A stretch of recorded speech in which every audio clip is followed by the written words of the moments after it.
ನಶೆ ಏರಿದಾಗ ಯಾರು ಯಾವ ರೀತಿ ವರ್ತನೆ ಮಾಡ್ತಾರೆ ಎಂಬುದು ಸ್ವತಃ ನಶೆ ಮಾಡಿದವರಿಗೆ ಅರಿವಿರುವುದಿಲ್ಲ ಎಂಬುದು ಎಲ್ಲರಿಗೂ ಗೊತ್ತಿರುವ ವಿಷಯ. ನಶೆಯಲ್ಲಿ ಎಂತೆಂಥ ಅಪರಾಧ ಕೃತ್ಯಗಳನ್ನು ಮಾಡ್ತಾರೆ ಎಂಬುದು ನಾವು ಕೇಳಿದ್ದೇವೆ. ಅಂತಹದೇ ಒಂದು ಘಟನೆ ಹುಬ್ಬಳ್ಳಿಯಲ್ಲಿ ನಡೆದಿದೆ. ಹುಬ್ಬಳ್ಳಿಯ ಬಾಕಳೆ ಗಲ್ಲಿಯಲ್ಲಿ ಯುವಕ ನಶೆಯಲ್ಲಿ ಮನೆ ಮುಂದೆ ಕೂತಂತಹ ವ್ಯಕ್ತಿಯ ಮೇಲೆ ಹಲ್ಲೆ ನಡೆಸಿದ್ದಾನೆ.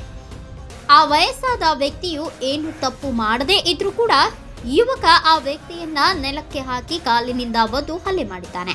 ಯುವಕ ನಶೆಯಲ್ಲಿದ್ದು ಆತ ಏನು ಮಾಡುತ್ತಿದ್ದಾನೆ ಎಂಬ ಪರಿಜ್ಞಾನವೂ ಕೂಡ ಅವನಲ್ಲಿ ಇರಲಿಲ್ಲ. ಇನ್ನು ಹಲ್ಲೆಗೆ ಒಳಗಾದ ವ್ಯಕ್ತಿಯು ಮರುದಿನ ಯುವಕನನ್ನ ಯಾಕೆ ನನ್ನ ಮೇಲೆ ಹಲ್ಲೆ ಮಾಡಿದ್ದೀಯಾ ಅಂತ ಕೇಳಿದಾಗ ಮತ್ತೆ ಯುವಕ ವ್ಯಕ್ತಿಯ ಮೇಲೆ ಹಲ್ಲೆ ಮಾಡಿದ್ದಾನೆ. ಇದರಿಂದ ಗೊತ್ತಾಗುತ್ತೆ ಯುವಕ ನಶೆಯಲ್ಲಿ ಇರೋದು ಪಕ್ಕ ಅಂತ. ರಾತ್ರಿ ಮಾಡಿದ ನಶೆ ಬೆಳಗ್ಗೆಯಾದ್ರೂ ಇಳಿದಿಲ್ಲ ಅಂದ್ರೆ ಅದು ಪಕ್ಕ ಗಾಂಜಾ ನಶೆನೇ ಅಂತ. ಹುಬ್ಬಳ್ಳಿ ಧಾರವಾಡದಲ್ಲಿ ಎಗ್ಗಿಲ್ಲದೆ ಗಾಂಜಾ ಮಾರಾಟ ಹಾಗೂ ಸುಲಭವಾಗಿ ಗಾಂಜಾ ಸಿಗುತ್ತಿರುವುದರಿಂದ ಯುವಕರು ಹೆಚ್ಚು ನಶೆಗೆ ದಾಸರಾಗುತ್ತಿದ್ದಾರೆ.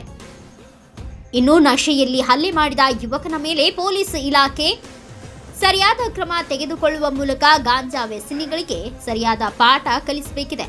ಇಂತಹ ಕೃತ್ಯಗಳು ಮರುಕಳಿಸದಂತೆ ಪೊಲೀಸ್ ಇಲಾಖೆ ಎಚ್ಚರ ವಹಿಸಬೇಕು ಎಂಬುದು ಜನರ ಆಶಯವಾಗಿದೆ.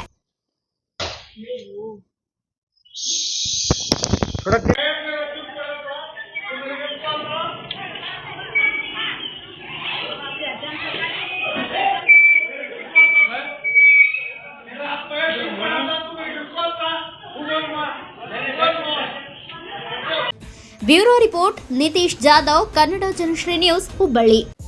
ನಮಸ್ಕಾರ ಕನ್ನಡ ಜನಶ್ರೀ ವೀಕ್ಷಕರೇ, ಈ ಪೂರ್ತಿ ವಿಡಿಯೋ ನೋಡಲು ಆಂಡ್ರಾಯ್ಡ್ ಆ್ಯಪ್ ಅಲ್ಲಿ ಕನ್ನಡ ಜನಶ್ರೀ ಎಂದು ಟೈಪ್ ಮಾಡಿ ಡೌನ್ಲೋಡ್ ಮಾಡಿಕೊಳ್ಳಿ. ಕನ್ನಡ ಜನಶ್ರೀ ಆ್ಯಪ್ ಡೌನ್ಲೋಡ್ ಮಾಡಿದ ಮೇಲೆ ನಿಮಗೆ ಈ ಥರ ಬರುತ್ತೆ. ಈ ಕನ್ನಡ ಜನಶ್ರೀ ಆ್ಯಪ್ ಅಲ್ಲಿ ನೀವು ಎಲ್ಲ ಪೂರ್ತಿ ವಿಡಿಯೋಗಳನ್ನು ನೋಡಬಹುದು. ಈ ನಮ್ಮ ಕ್ರೈಮ್ ಲೋಕದ ಕನ್ನಡಿಯ ಕ್ರೈಮ್ ಭರಿತ ಸುದ್ದಿಗಳನ್ನು ನೋಡಲು ಕನ್ನಡ ಜನಶ್ರೀ ಆ್ಯಪ್ ಅನ್ನು ಡೌನ್ಲೋಡ್ ಮಾಡಿ.